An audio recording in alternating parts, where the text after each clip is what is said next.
இவளுக்கு ஹஸ்பண்ட் குடும்பம் எதுவுமே கிடையாதா? ஏன் இங்கே சுத்திட்டு இருக்கா? சொல்லுங்க கார்த்திக், வீரா ஹஸ்பண்ட் எங்க? அவரு வெளிநாட்டுல வேலை செய்யறாரு. அதான் நம்ம ஃபேமிலியோட இப்படி ஒன்றிணைஞ்சிருக்கா.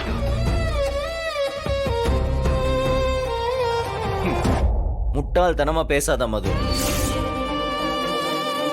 நீ நல்லா படிச்சிருக்கிற, அழகா இருக்கிற, உனக்குன்னு ஒரு லைஃப் இருக்குது. உங்க அப்பா கிட்ட சொன்னா அவரே ஒரு நல்ல மாப்பிளைய பார்த்து கல்யாணம் பண்ணி வைப்பாரு. இனிமே இந்த மாதிரி எண்ணத்தெல்லாம் வச்சுக்கிட்டு என்ன பார்க்க வராது. போதும், உங்க டிராமா மொத்தத்தையும் நிறுத்துங்க. நல்லா என்ன நம்ப வச்சு ஏமாத்திருக்கீங்கல்ல? நான் நம்ப வச்சு ஏமாத்துனா? ஆமாண்டா, நீ மட்டும் இல்ல, உன் அண்ணன் கார்த்தி, உன் குடும்பம் எல்லாருமே சேர்ந்து என்ன ஏமாத்திருக்கீங்க. ஏய், என்ன பேசிக்கிட்டு இருக்க நீ? நீ பண்ண தப்புக்கு என் குடும்பத்தை எதுக்கு தப்பு சொல்லிட்டு இருக்க? பின்ன பணத்துக்காக குடும்பமா சேர்ந்து உனக்கு கல்யாணம் ஆன விஷயத்தையும் மறைச்சிருக்காங்க. அப்ப நான் அந்த குடும்பத்துக்கு என்னடா மரியாதை கொடுக்கணும்? இப்படி ஒரு கேவலமான குடும்பத்தை நான் பார்த்ததே இல்ல. மது, இதுக்கு மேல ஒரு வார்த்தை பேசின நான் என்ன பண்ணுவேன்னே தெரியாது. என்னடா என்ன பண்ணுவ? நம்பி ஏமாந்து நிக்கிற எனக்கு தாண்டா வழி தெரியும். என்ன பார்த்தா பைத்தியம் மாதிரி தெரியுதா உனக்கு? கல்யாணம் ஆன ஒரு பையன் பின்னாடி சுத்துற தேர்ட் கிரேட் பொண்ணு மாதிரி தெரியுதா? ஏய், என்னடி பேசுற? என்ன பேசிட்டு இருக்க நீ? ஆமாண்டா, உன் பொண்டாட்டி அப்படித்தானே சொல்லிட்டு போறா. இப்ப இந்த இடத்துல நிக்கிறதுக்கு எனக்கு எவ்வளவு அசிங்கமா இருக்கு தெரியுமா? எனக்கு எத்தனை ப்ரொபோசல் வந்துச்சு தெரியுமா? எல்லாத்தையும் எதுக்காக தூக்கி போட்டேன்? உனக்காக, உன் கூட சேர்ந்து வாழணுங்கிறதுக்காக. ஆனா நீயும் உன் குடும்பமா சேர்ந்து போனதுக்காக. ஏய், முட்டாள் மாதிரி நீ எல்லாத்தையும் கற்பனை பண்ணிட்டு பேசிட்டு இருக்காத. தேவையில்லாம என்ன ப்ளேம் பண்ணிருக்க நீ.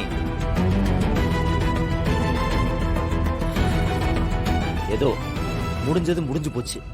இது எல்லாத்தையும் தூக்கி போட்டு உன் வாழ்க்கையில் என்ன பண்ணுமோ அதை பாரு. நிறுத்துடா. என்னடா முடிஞ்சு போச்சு? இப்ப நான் அவமானப்பட்டதுக்கு என்னடா பதில்? என்னோட காயத்துக்கு என்னடா பதில்? இதுக்கு நான் என்ன பதில் சொல்றது? கல்யாணம் ஆன ஒரு பையனை லவ் பண்ணது உன் தப்பு.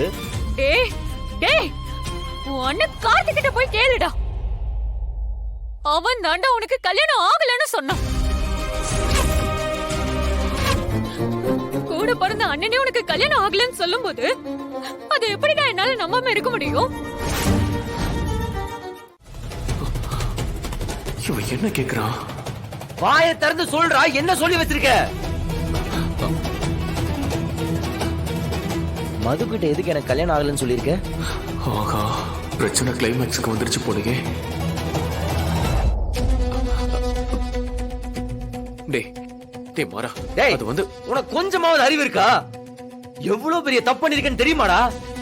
அதனோட விளைவு என்னாச்சுன்னு தெரியுமா இன்னைக்கு? டேய், நான் கல்யாணம் ஆனவன் தெரியாம அவன் என்ன லவ் பண்ணிக்கிட்டு இருக்காடா. வீரா முன்னாடி என்ன கட்டி புடிச்சு வாயை திறந்து சொல்ல முடியல, வாய் கூசு. டேய் டேய் மாறா, நான் சொல்றது கொஞ்சம் கேளுடா. இது என்ன விளையாட்டு நினைச்சிட்டு இருக்கியா? ஒரு பொண்ணு இல்ல, 2 பொண்ணோட வாழ்க்கையில விளையாண்டு இருக்க நீ. டேய், நான் வேணும்னு செய்யலடா. அவ ஃபர்ஸ்ட் டைம் அப்ராட்ல இருந்து வந்தப்பவே அவ உன்னை பத்தி தான் கேட்டா. அவ இன்னும் கூட அதே லவோட இருந்தாடா. அதுக்கு இவனுக்கு கல்யாணம் ஆகல, சீக்கிரமே அவன் உனக்கு கட்டி வச்சிருன்னு வாக்குறுத்தியா? நான் அப்படிலாம் சொல்லவே இல்லடா. டேய், நீ கொடுத்த நம்பிக்கையில தாண்டா அவ இந்த அளவுக்கு வந்து நிக்கிறா. டேய், அன்னைக்கு நம்ம குடும்ப இந்த சிச்சுவேஷனுக்காக. டேய், வாய் மூடு. அசிங்கமா இல்ல? நம்ம சிச்சுவேஷனுக்காக இன்னொருத்தவங்களோட உணர்வை பயன்படுத்துறதெல்லாம் கேவலம்டா.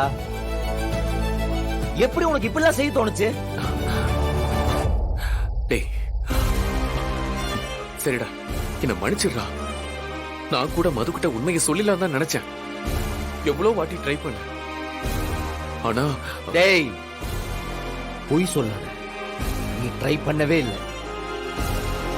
பிரச்சனையை வளர்த்து விட்டுட்டு வேடிக்கை பார்த்துட்டு இருந்திருக்க நீ. டேய், நீ இத முன்னாடியே சொல்லியிருந்தனா இது இவ்வளவு தூரம் வந்தே தொலைஞ்சிருக்காது. டேய் மாறா, நான் சொல்றத டேய். கேளுடா. நான் உன்னை எவ்வளவு நம்புறேன், வீர உன்னை எவ்வளவு நம்புறேன். அதுக்கெல்லாம் நீ செய்யற கைமாறு இதுதானா? போடா.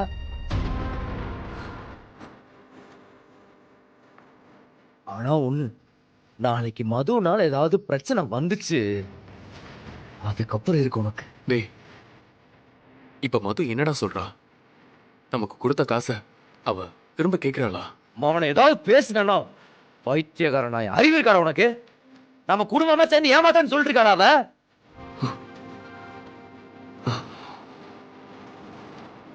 முட்டாள்.